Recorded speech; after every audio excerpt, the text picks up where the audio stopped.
Let's do this, Jason. Come on. Yes, let's do this. So today I'm speaking to somebody who I feel, I'll put this straight out there.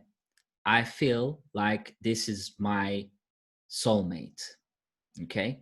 But before we get into any of this kind of discussions, please tell us, who are you? Oh God, that's like the hardest question. I always get brain freeze when people say that. I'm like, Don't use your brain, just speak from the soul. okay, I am first and foremost a human and proud to be one.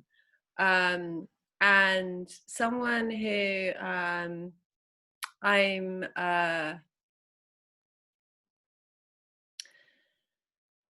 I am a facilitator of for humanity Mhm. um, to experience itself as it was designed to be.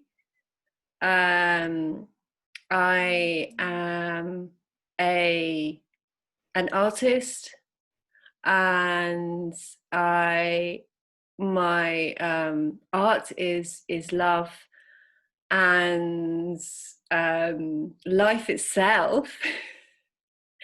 And I'm a seeker. Okay. And you know, just to make it more professional, I'm also a writer. I'm a writer, I'm a speaker, and I'm a healer. Okay. And I run retreats. Yeah, so that's my business card. So I've got so many questions for you, Emma.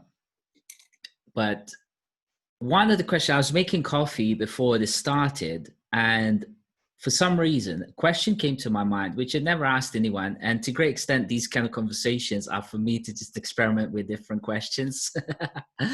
uh, so my question was, who were you in the previous life?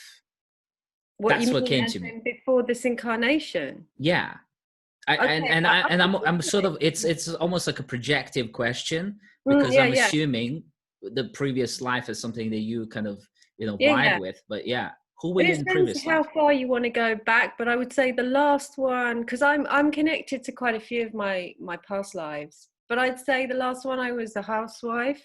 I was a bit of a doormat, actually. So Okay.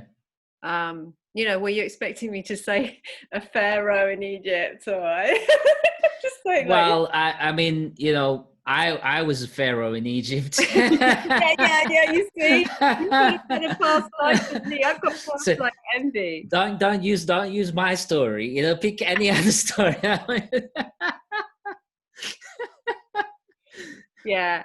I mean, I've, you know, if I go back further than that, because I've been through so many past lives, and then if I go further back to that, when I accessed the wisdom that I came into this lifetime with, when I was, um, you know, working with Druidry, and I could even go back to when I was, I have a lifetime also with Christ as well, so I'm kind of connected to that lineage. Mhm. And yeah, I mean, I don't, this question is like, you asked me the first two questions you asked me. Because I've actually, in the last couple of days, actually been fascinated by this concept that somebody that I met said to me. This lady works in Internet of Things, right? And there's been a lot of talk about like 5G, blah blah blah, right? Mm, So she was saying, whereas most of the time the problems with modern day technology have been around scaling up, right? So it's like, oh, we've made this thing, and then somebody else takes it up, and then somebody else, and we need to scale this up, and so on. But she was saying they now see the problem the other way around, whereas they have this kind of global grid already in place. It's about scaling it down to have like the local people accept it as a thing. So mm, it's like, that's got quite an interesting thing of scaling down. So if you have this idea that you already are kind of everything, mm, how can you scale yourself down into individual pockets wherever you operating and so on, and be the most relevant servant in a sense, right? It's kind of not a bad little thing to kind of, it helps sort of bring back any sort of enlightenment that we've obtained back into the, actual physical, whatever that is, reality. So in some sense, the first question of like, who are you, is like the global question, and then it's kind of like scaling it down. I don't know why that question of like, who were you in the previous life came to me, but Well, I came. think it's interesting because it's like whoever we are in a previous life and whoever we are in this life, we're still here to learn how to live in this time, which is what is interesting about what you were saying about scaling down, because whatever we come into this lifetime with, we still have to learn how to live and serve. I mean, ultimately we all come back for that, to serve, and in the way that actually helps people, right? Because you can be of service in a way that just isn't connecting to people. So I think that's what's interesting about what you just said about that scaling down principle. It doesn't matter what kind of power you're wielding on the top level or whatever it is, that if you can't bring it literally into the hearts and minds and souls of individuals, it's completely a waste. And I think a lot of these kind of uber technologists are starting to experience this. I mean, yesterday I picked up a quote from a guy called Stephen Wolfram, and Stephen Wolfram created this Wolfram Alpha computation engine, which you can sort of ask questions like, what is the percentage of population of Bosnia compared to China? And they will kind of look that up and give you, it's Bosnia is 1% of the overall population of China, right? But he said something that's quite profound, really, because a lot of these people tend to think that they've got answers to everything. But then he said, there is a certain computational irreducibility to what us humans do.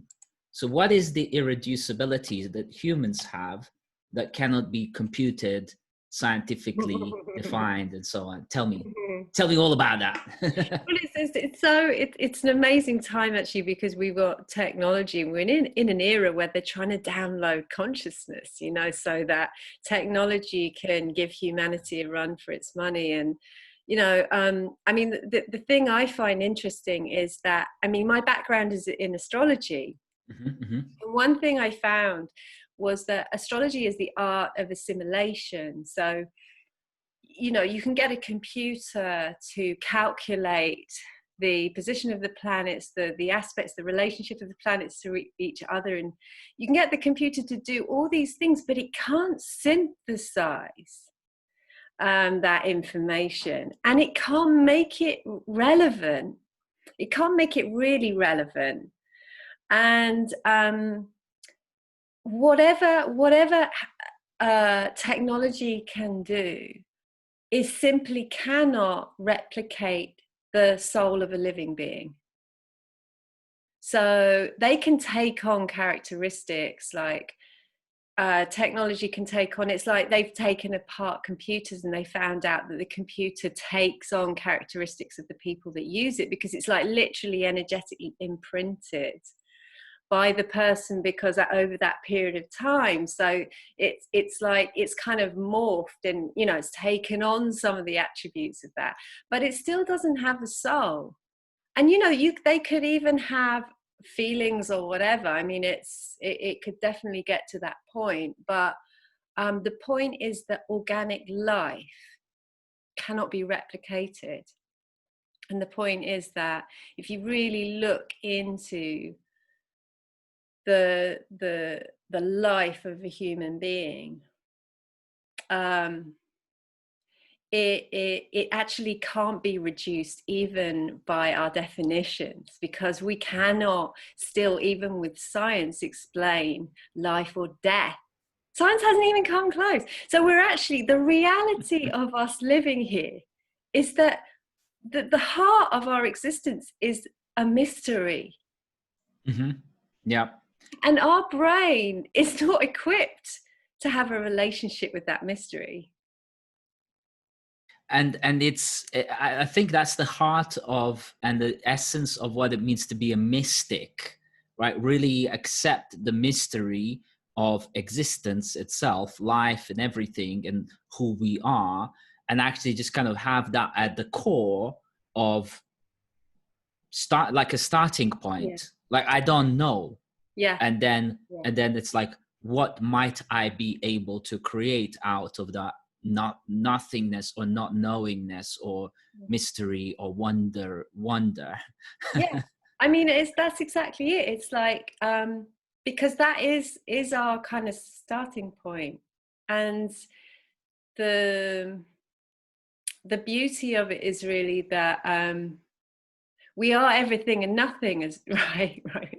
So like you were saying, it's like we're kind of meaningless, as in like a grain of sand, but it's like what, like William Blake was saying about infinity in a grain of sand, infinity in a grain of sand. And the point is, like, we are each, we are all expressions of God. We are all expressions of the divine by being a living being, incarnated being.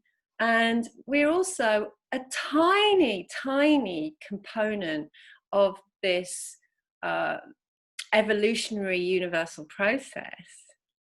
And combining that together, and that totally is something that our mind can't grasp. It just is too much. And we're in this culture where we have to understand anything, and anything only means something when we can understand it and reduce it to something understandable. But like you say, that liberation, that starting point is almost when we can accept that, right, actually the starting point is that we don't know anything, and the more any of us learn, the less we know. I mean, there's that saying, isn't it, the more you know, the less you realize Yeah, you know. yeah. And it's really like that. I guess, like, it's just, So what about art then? What is, talk to me about, what kind of artist are you? What is art? How do you create all that kind of stuff? I'm like super interested in that stuff. yeah, I I mean, want to, steal everything there is to steal. it's all yours, Jason. Um, yeah, I mean, I suppose, I've worked, the focus of my life has been just service for at least, the last 15 years, where I've been looking into, and I guess I see my art is, as how to be a good healer, how to be someone who can, meet someone where they're at on their journey, and provide that experience that they need to reconnect to their power and their truth.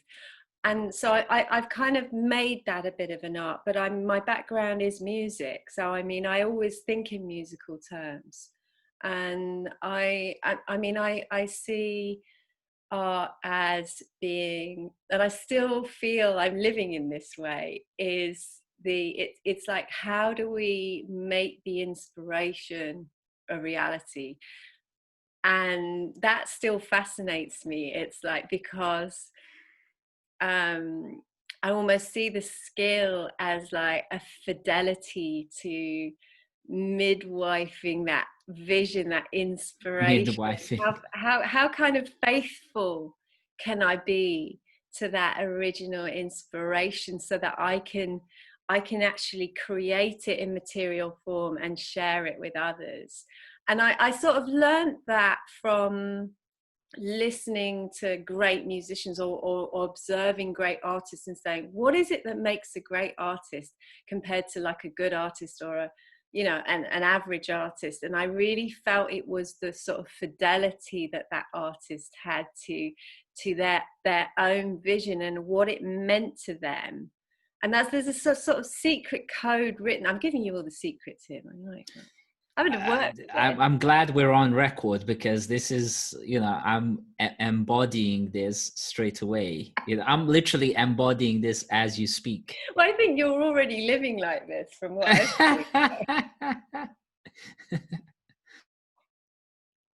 seen. So yeah, because okay, so we all, I feel that as people, that as divine beings, we have almost like these, you could call it guidance, or you could just call it artistic inspiration, and we know what we want to create in this world, because we're here to either create or to serve, or both, right? And so we have this inspiration, and that sets us on fire, that it gives us life. So I also came to this from a healing perspective, and I was thinking, why are people even getting sick and Mm-hmm. mentally ill, physically ill? And a lot of the time, because this part of their life is missing, because when it actually, creativity is what gives you life. Like, it's like that energy of actually manifesting that vision, that inspiration, giving it life and sharing it with others. That actually, even the process of communicating that to others, or other people experiencing that art, is such a life affirming, life giving experience, where we're also there's deep intimacy in that too, and we're all looking. I mean, that's the other thing I learned from healing, is that what people are really looking for more than anything else is connection. Deep, they want to feel the connection that they have to life, to firstly to life itself, to their own life, to their own experience, and then to others. They want to experience that, and a lot of the time they don't know that that's what's missing. They think something else is missing. They're like,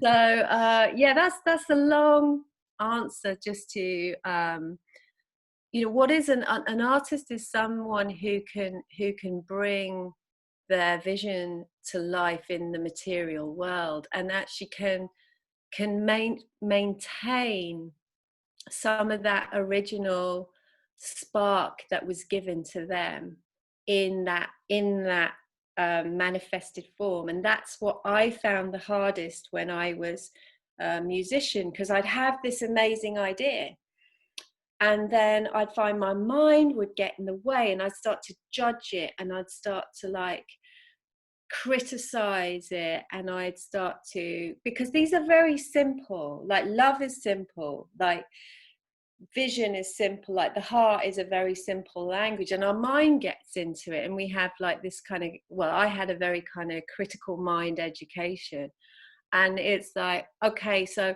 well, I don't know if that should be in that doesn't really fit my idea of what good art is. So I would start chipping away at this original vision. So what I ended up doing was not being very faithful to that, and I ended up kind of destroying my own potency, Cheating yourself. yeah, and yeah, basically, and also downgrading the beauty. It's like taking elderflower cordial and diluting it with water too much, and all you can taste is water at the end. It's like, Yeah. I don't get any elderflower. I know exactly what you mean, because if you dilute it just a bit too much, you dilute. There's a point also, like, where it starts, like, you can taste elderflower, and it's at some point it's just like this, like, like I can't. It's not even water, because that doesn't have the purity of the water, but it's not elderflower. It's kind of in between somewhere. It's like, Yeah. I've done lots of that in my life, to fit in other people's, what I thought were other people's expectations or standards of listening to music and sort of all sorts of things. And then I realized, hold on a second, like, people either don't have expectations or they have some completely warped other types of expectation, or they have such low level standards that they're really easily met. And for most part, people are looking for something new that they've never seen before, because that's actually the most delightful thing. And that new thing that they've never seen before only comes from a person who's completely expressing themselves as they are. And it's like, oh, what? I could have just been myself all this time. And it was like, Yeah. Well, you know, you're talking as well about when that person does it, it's so stands out, right? So when that person does it, but it's also because their motive is not for validation of making that thing. And that is a real key to all of this, because, you know, when I was writing music, it mattered to me that what people thought about it. And that was just death to, like, and I mean, that's just it's not good for art. And it's not good for anything, basically. But it's that thing when your motive is actually just to kind of, when you already know the value of that, when you already know that that vision or that inspiration, that idea is brilliant and it doesn't need anything else other than you to sort of faithfully share it, or just for you to share it, that's a very different motive for doing something to get something. Doing something to get something is a really different motive, you know, yeah. from doing something for to experience the connection of sharing something that true to you, and then knowing something will probably happen as a result of that, you know. Yeah. It's Yeah. And like more I've just kind of gone, well, fuck everything else. I'm just doing me. And more I've kind of had fun with it. And then more I've had fun with it, more I wanted to do it more. And then more I wanted to do it, more better I got at it. And you know, it just continues getting better and it's fun. Like, I'm always liking it. So that puts a smile on my face. And then it's like, oh, lo and behold, like other people are also vibing, maybe not with everything, but it's like, do I like every single symphony that Mozart ever wrote? Not the same way. yeah, There's certain ones that I just literally make me cry, and yeah, certain other ones I'm like, what was he thinking? Like, I'm not really, for some reason it's not kind of vibing with me. And maybe that's even just like the key it's in. Maybe it's just kind of the tempo. Maybe it's like uh, this connection between, for example, right now I'm feeling quite chirpy, but the symphony is quite so like a death march, right? It's like I'm not in that mood. It's mm, not the symphony's problem. It's mm, just that we're not a right match right now. Yeah. mm, So like there is that, again, connection between. I'll give you an example with this picture here. mm, uh my wife bought it on a sale and she brought it in, and I was like, I was such like, this was 5-6 years ago. I had such a like a visceral, emotional, like, I don't want some like fading trees in my living room. Like, that reminds me of autumn. Blah. It's like I went into this kind of almost like rage, but it was just kind of like outpouring of negative emotion. I was like, and it's funny how my connection to this picture has become more and more like warm, to the point where it's like actually really kind of become an integral part of everything I do. mm. And it's like, well, it's never picture's fault. Yeah. Yeah, but then, you know, it's also what speaks to you. And like you were saying about, I mean, that's interesting. You were talking about the music, and it's a very personal thing, art as well. Um, but I just find that um, when something really speaks to me, it's almost like I can feel what the artist themselves has put into it. and that's sort of what comes through, and that's what moves me. But I also want that experience when I'm with a piece of art. So, you know, some people just want an aesthetic experience with a piece of art, like they just want to see something beautifully painted, or they like want to see the artistry of the craftsmanship of it. So it's like there's all these different languages Yeah, yeah, yeah. within that. But yeah, Technique, yeah. Mm. but there's something, you know, there's just something about authenticity as well that I, you know, connects to what we were saying about an artist owning that, really, I think. And that's what I've learned a lot from really great artists. And like you were saying, doing it your way and not caring, and things working out much more when you're in that space of just, you know. A space of self-expression, I suppose. Yeah, really truth. You know, I think that's what we're talking about, truth. Yeah. So you know, when we originally spoke, I said to you I'd like to touch on a subject that both and I, you and I, are not experts in by any stretch of the imagination. But it seems like nobody really is an expert in this subject, which is that both and I are in kind of similar lines of work. You know, I'm coaching people through Fresh Mind, which is a form of healing and sort of getting people to actually connect with themselves and be able to self-express those things that they never even really dared to speak to people about, let alone actually put out there. So we were talking about how we really dislike the idea of selling and marketing in a way that's manipulative, in a way that kind of promises one thing, delivers another, or kind of puts too much spin, or any spin really, on what it is that this thing is that we're offering. And so you mentioned something that actually has been on my sort of heart for a while.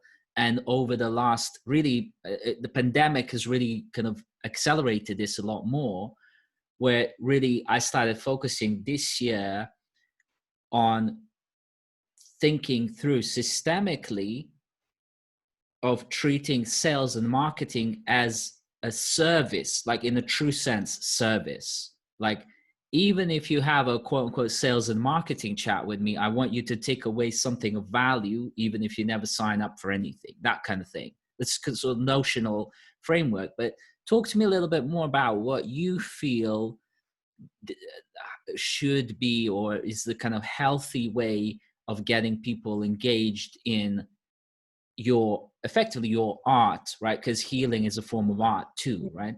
So like, just give me that download.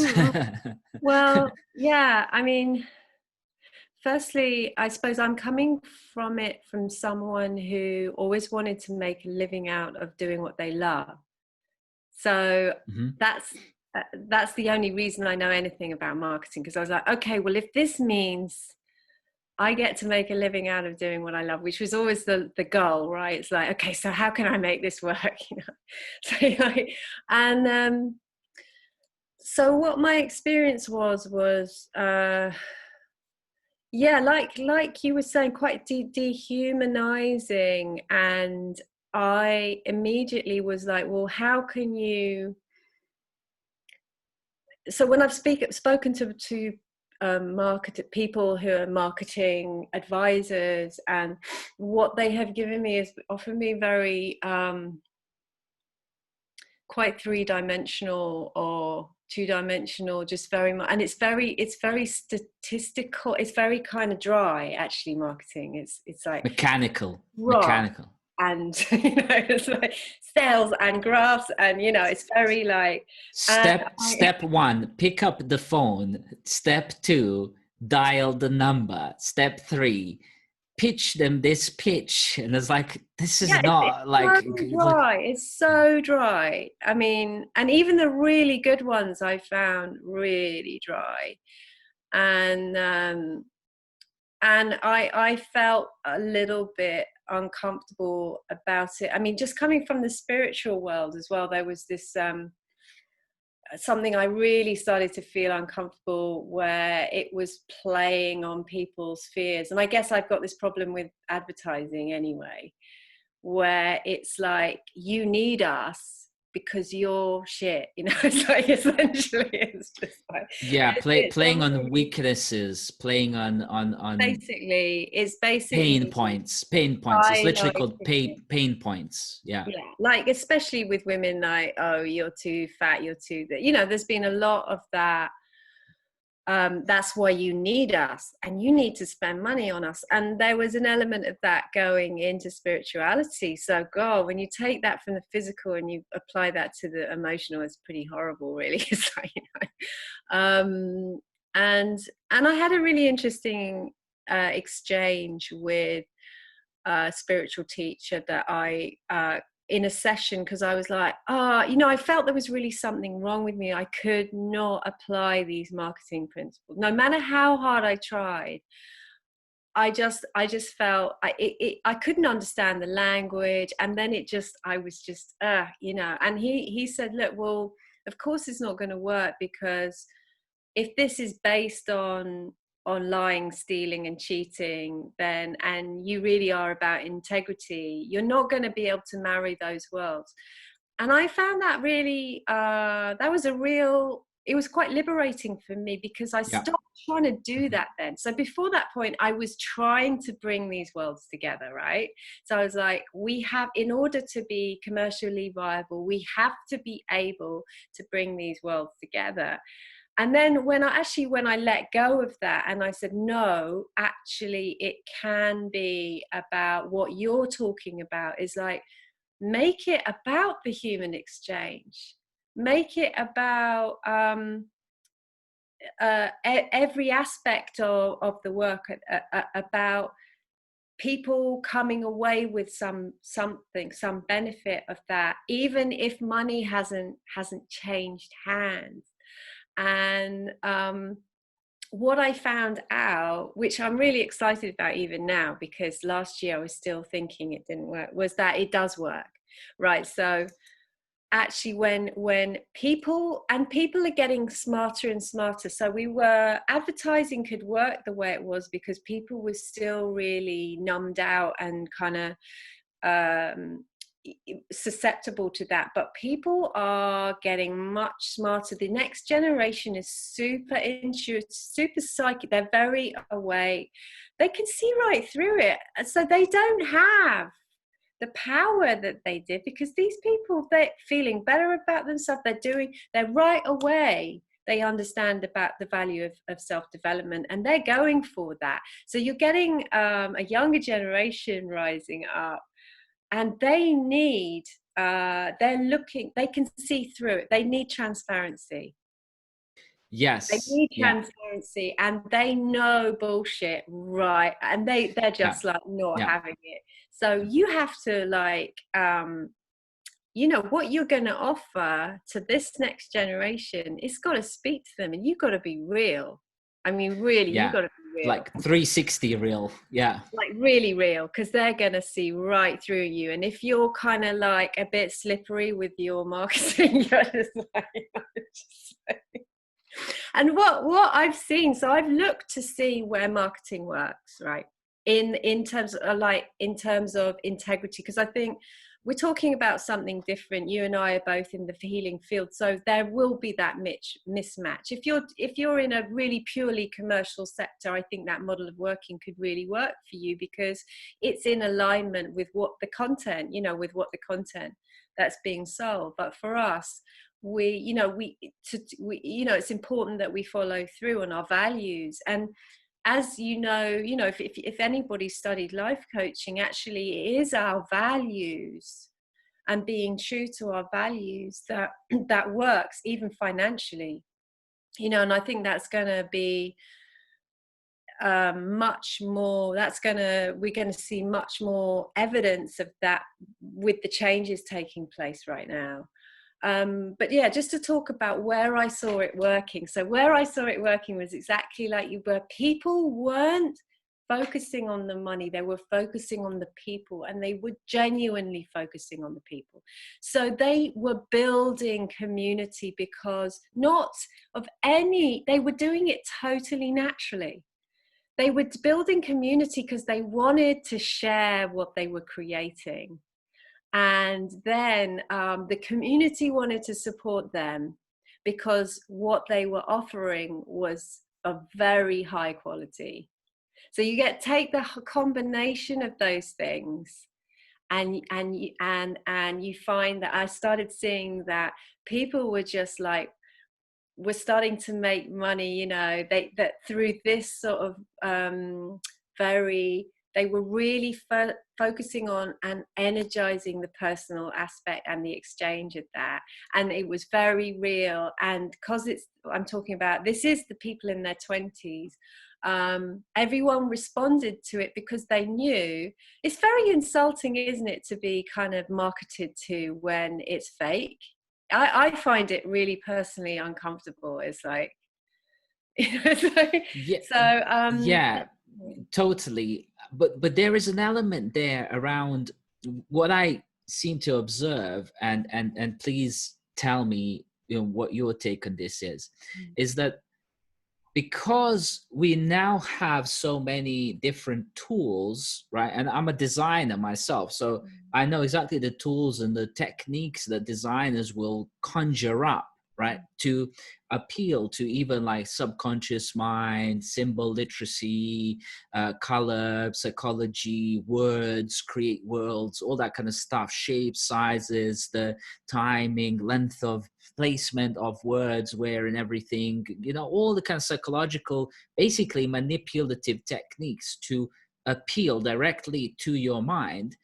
What they're capable of doing is making something that's completely fake appear as though it's real, and then it's appealing, like, because, you know, millions of pounds have gone into, you know, high quality production of this. It's equivalent to, like, you know, when they say nowadays you watch a Hollywood movie and you don't realize that 90% of that movie is a CGI.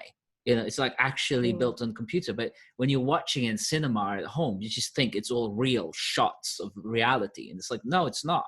It's like 90% fake, but you buy it as real. So that's what seems, that's the level of spin that spin has got to. And I think a lot of younger children, I certainly see, you know, teenagers, you know, young children, it's like, I want this, I want that, I want that. It's like, do you not understand that that's just spun at you as a high value item, which is actually produced at, you know, 10p somewhere else, right? So talk to me about that as well. Well, this is really interesting because, whoa, have we got the kind of psychological manipulation has got so sophisticated now. I mean, it's almost impossible to know like when you've been psychologically profiled, okay, which we all have Yeah, if yeah, you're yeah. on Facebook, Yep. guys. Facebook, right? So then we are being tailored. We have like content tailor-made for our psychology, and we have absolutely no way of knowing that that isn't real. And it's actually got, I have to say, I'm actually almost stunned by how good it is right now, because even when there was Brexit and, you know, the 2016 US election, where I actually saw it was very obvious what they were doing to, you know, with this new technology.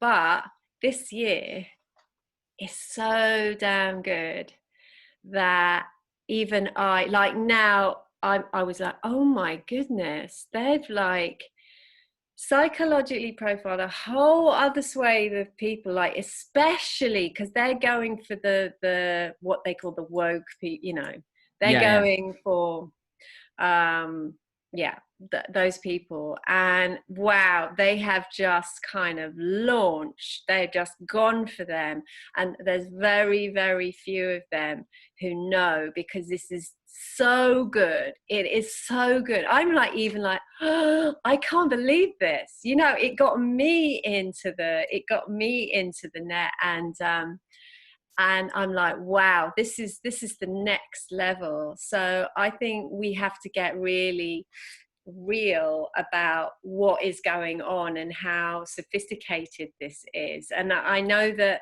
you know, there's that happening with marketing, and there'll be a time, and it's now, that time is now, we don't even know we're being sold to, and it's not actually even, we're being sold ideas, we're being sold, yeah, and not even just like goods for sale. This isn't even about that anymore. This is a whole other level of marketing. So yeah, I think, and that, I mean, with all these new advances, it's like, then it's like, right, that's where we get to hone our awareness.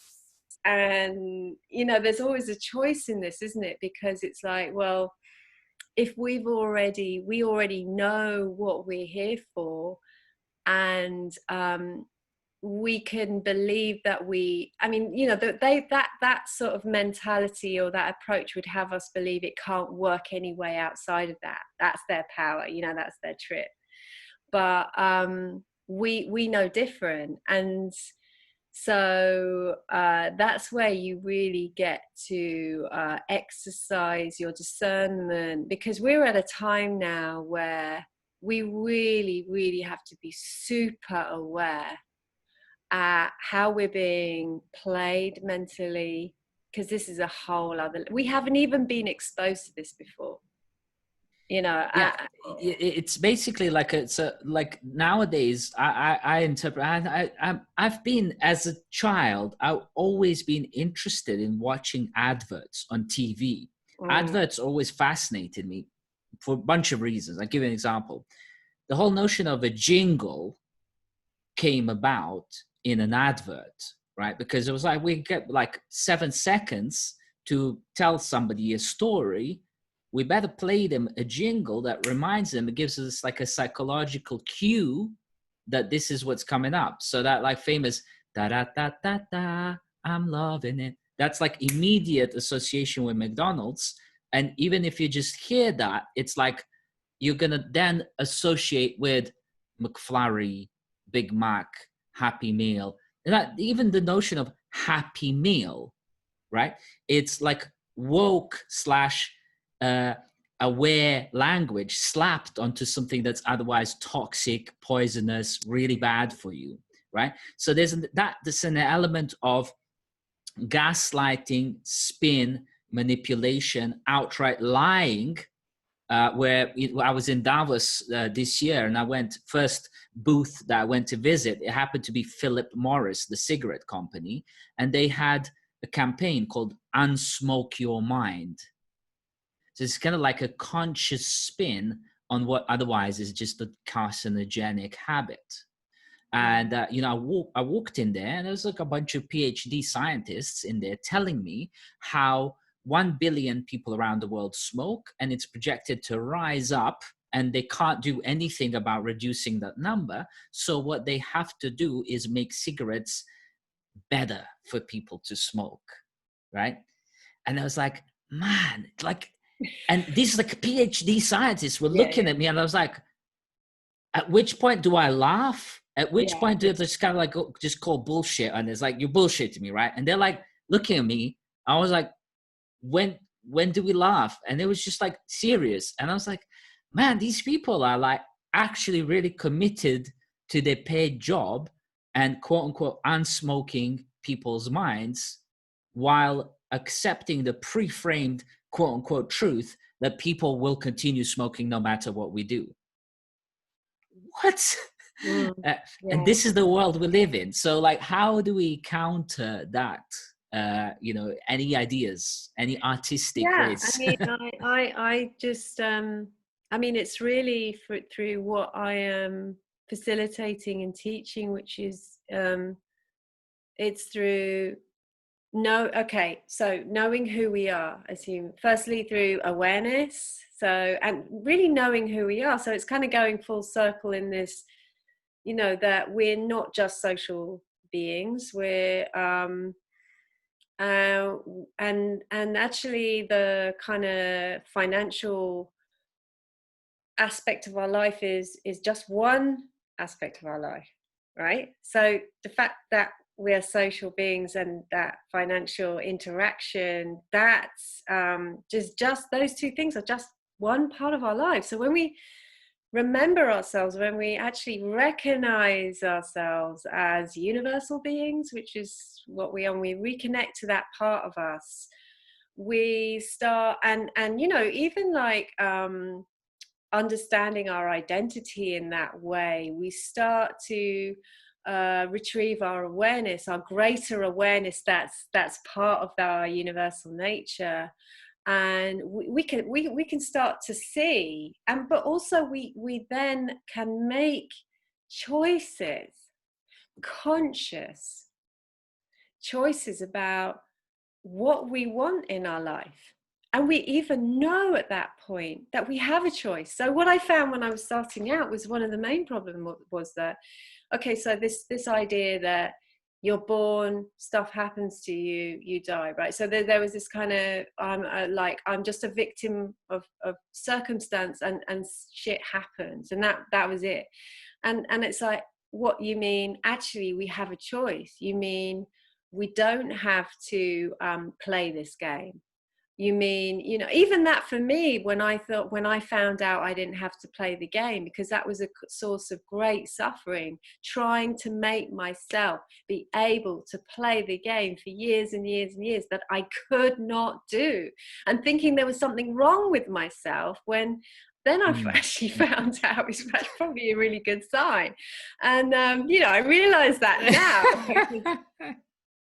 now. But it's I think yeah, I definitely have ideas, because it's something I'm so passionate about. It's like, because and I think the dynamic is facilitating this. I mean, that's how I always see that everything is kind of, cosmically orchestrated also to support us, even like what's coming at us to that's seemingly very disempowering, but actually nothing, when we know that we are divine beings, and nothing can have power over us unless we give it consent to do so, right? That's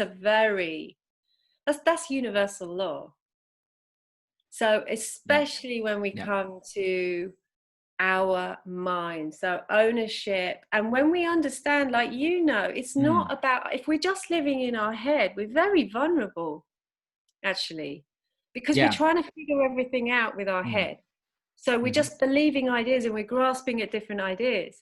Now when we start working with the physical and the heart, the heart's consciousness and feelings, we know where our boundaries are, what it feels like to be respected, what it feels like to be in a relationship of equality, even, all these things that actually is how we're designed to be. So for me, it's like when a human being is actually reacquainted to their emotional and energetic nature, as well as just the mental, and they come into experience themselves in this way, then they can't be manipulated anymore. I mean, and if they can, it will be temporary, because I get how sophisticated this is. I'm not like saying, whoa, I'm not blasé about it, because I get this. I know if you've been psychologically profiled, you don't even know you're being played until quite a long time. But that time will come, because everything reveals the truth of itself through time. So we have, it's like there's only so long we can be even deceived. So if we've got a system based on deception, that actually has to constantly reinvent itself. Whereas us, we don't have to, all we have to do is continue to retrieve our truth, or our nature. And so I think that is the antidote.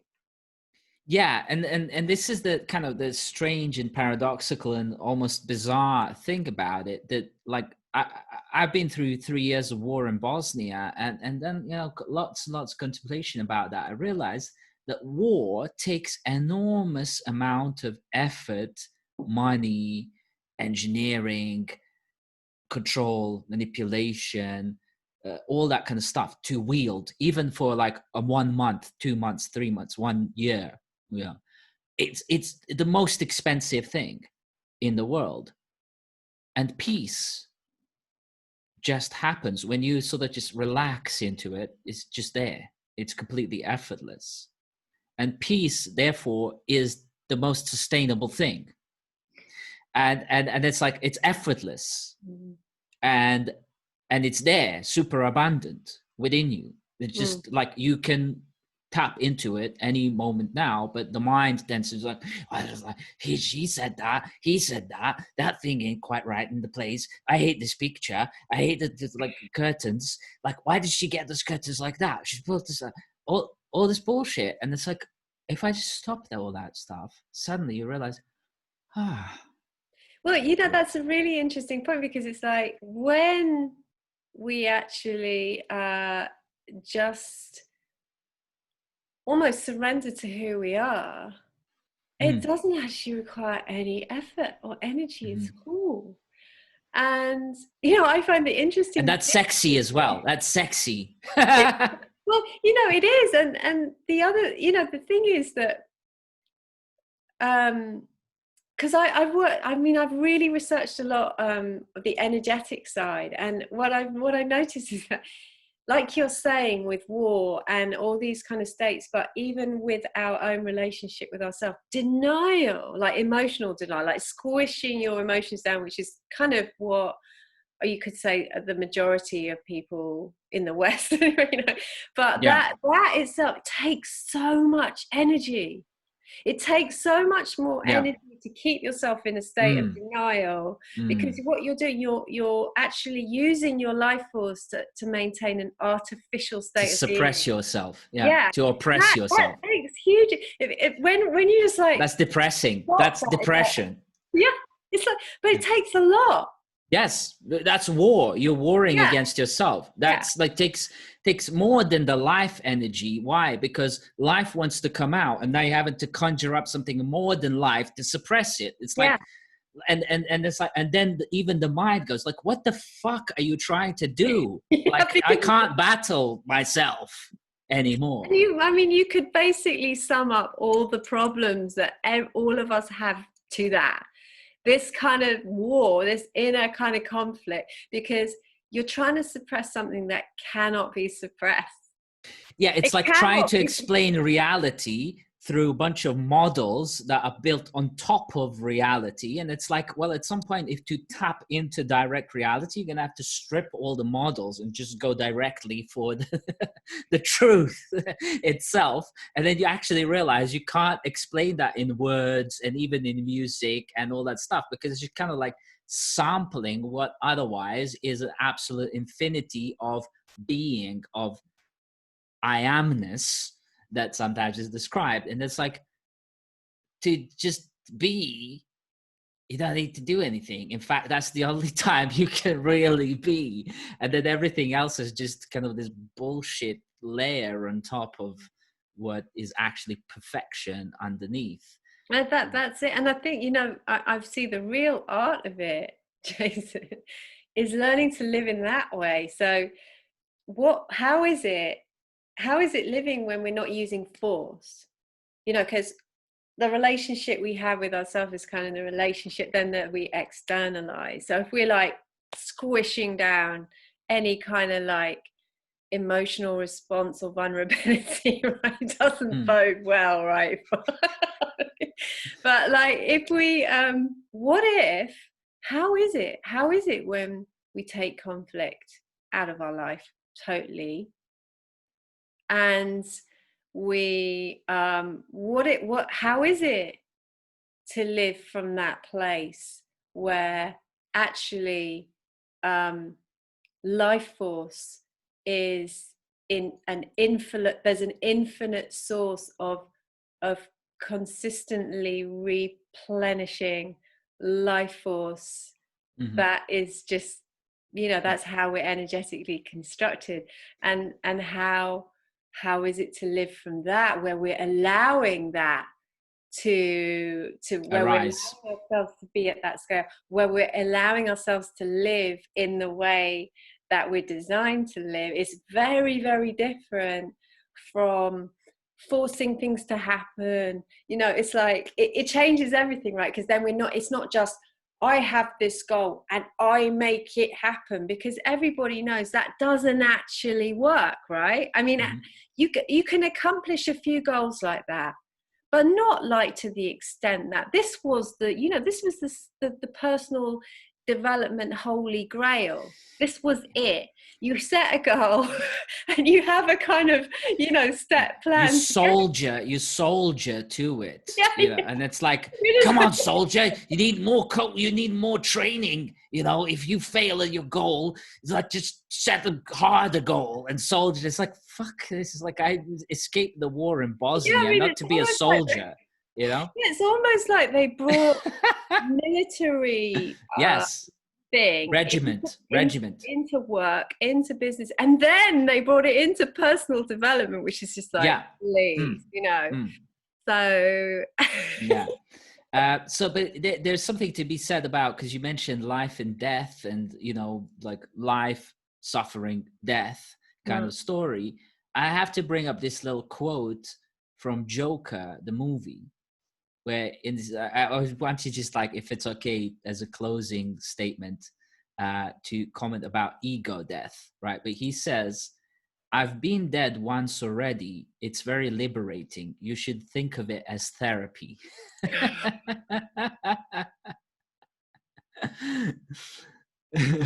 Fantastic, says it all, right? That death is basically a joke, right? um I well I don't yeah, I don't see it as a joke. What dies? The body. Hmm. I see it as a sacred gateway. It's just the transition point. So it's the point. It's almost like it's the summary. It's where everything converges. Because interestingly, birth is like death is like birth. So it's almost like Hmm. with conception, everything, you got all these to give life, everything, all these energies have to come together to experience union, to create that. And then there's an element of that in death, where that moment arrives where that whole life, it's almost like, I mean, I've worked with some people at the end of their lives, and it's the time where everything comes together that we have been through. I mean, people talk about, you get the flashback, and you have, when you die, every part of your life is played out to you. Hmm. Hmm. And also you almost you're at the very last stage, if you have time. Some people die very suddenly, but if you have that last stage, then you're coming to terms with everything you've been through. So it's a very, very profound and process, dying, actually, as well, depending on where you're at. Because if you've, like the Buddhists, they spend their whole lives practicing, like meditating on death. So when death happens, it's just like a step, they just step Hmm. over, you Hmm. know. But like a lot of people have never even introspected in their life. Hmm. So that last stage is a part of them um, learning what that whole life was about. Everything comes together. Everything comes together in terms of, and I think that is the point where it makes sense. and in terms of, you know, what, and then you take that step into pure soul. So you're already soul, but the interesting thing is that we have to actually come into our body even to leave our body in death. So even death is a very physical process. Experience. Yeah. Yeah. So just one more question, which I'm stealing this one from Layla, my 8-year-old daughter, you know, and they've grown up, and, you know, the digital experiences are integral to their life, you know, so they're playing lots of games. And she asked me a question of, Daddy, you know, when people die, do they respawn? So answer that to me, please. Give me a definite answer on that one. Yeah. Well, look, some do, some don't. Okay. Some do, some don't. It depends what the, you know, many come back, some won't need to come back. And so yeah, we come back to balance something out from our prior incarnation. So like you were asking me about my past life, so I know that I'm I'm having experiences in this incarnation I've never had before, to so that my soul has that experience to balance out these imbalances from. So it's an opportunity really to experience something I've never experienced before. Many of us incarnated at this time are having very profound breakthroughs, that because we've worked lifetimes for this. We have actually worked lifetimes for this, to have this life. So it's a very significant lifetime because of what's happening on the planet as well. But yes, so you can tell her, and I'm sure she would have a good idea as well, because kids are always very connected to this stuff. You know, I'm always asking them questions. I'm going, what do you think about if we come back? And, you know, they tell me amazing things. So I'm learning from them. So Emma, what kind of people are you looking for, and where can they find more about you and, you know, reach out to you? Yeah, well, I'm open to meet anyone who is ready to take that next step in their life of freedom, to connect a bit deeper to their heart and their soul, to experience themselves in their true state. And if they want to have that experience, and you know, I would love to support them. So that's it really. And they can find me on my website, emmastow.com. Awesome. Thank you so much. This has been like, so here's like thought, right? I thought and I felt that this was going to be like a very interesting, awesome conversation, but I had such like soulful laughs here. I've not laughed this kind of honestly for a long time. My gosh, like I really, really like enjoyed this so much. Well, you know, So it's been a delight for me too, Jason. You know, I love the way you work. So I was, as you know, when we had our first chat, I just thought it was so exciting to meet someone from a business background who was also talking about the heart, and you know, just the what you span in your work, and how you bring those things, and like, you know, just the fresh perspective that you have as well. So I was looking forward to the conversation. Look, I've always been open to the, let's call it like extraordinary stuff, right? Or mystical stuff, but like it's open from like the head space, right? Like one of the first books I ever read was a book called The Curse of the Pharaoh, which talked about like extrasensory perception, all that kind of stuff. When I was reading this as like a 7-year-old, I was like, whoa, like, you know, but it was more like just information in the head. And pretty much like all my life I've lived like thinking all these things that we discussed today, I would have either gone like, that's woo-woo talk, that's crazy talk, they're like completely loopy, blah. So like I'd just be like, so like not against it, but just go like, oh God, these people are like completely lost their minds. but actually I realized when I lost my mind, I actually like woke up. And so it's like it's actually losing your mind is actually a really cool thing, at least temporarily, right? Mm. For you to experience what it's like to just bypass that organ, let's say, and actually just have a direct sensing of reality. It's like, whoa, this is cool. Well, that's it. I think that sometimes really happens when I see people having breakdowns and stuff. I often actually, they simply cannot mentally function. And in that time, they start connecting to a very different part of Yeah. themselves.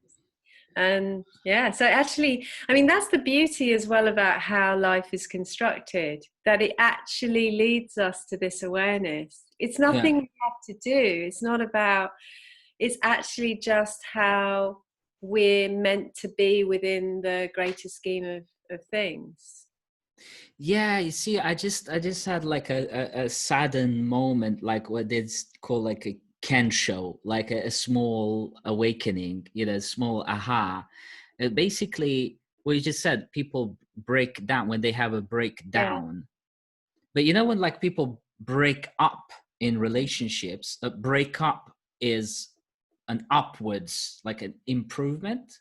yeah, So it's like the mental breakdown is like breaking up with the old self in a sense. yeah, So it's not breakdown, it's a break up. yeah, yeah, yeah, uh, yeah, and it's also like when people talk about, Alan Watts said this, is like we fall in love. Why don't we rise in love? yeah, Yeah. yeah, So yeah, it's like yeah. that's the it's always kind of like the language is like reversed. uh, yeah. Mm. So I felt like I've risen in love today. So thank you so much, Emma. This Oh, is me too. Bless so you. No, massive. it was such a, yeah, it was just a real blast. Such a blast talking to uh, you. you are totally amazing, and I thank you so much for this conversation. I just feel like we should be having another one at some point in Yeah, let's nearest do future. that. Yeah, Let's yeah, it'd do be that. I would awesome. love that. I feel like we scratched the surface. Yes, yes, yes. Awesome. Thank you so much, and all the best. All the And best. to you, Thank you. Jason. Take care of yourself. Thank you. Thanks so much for inviting me again. You're welcome.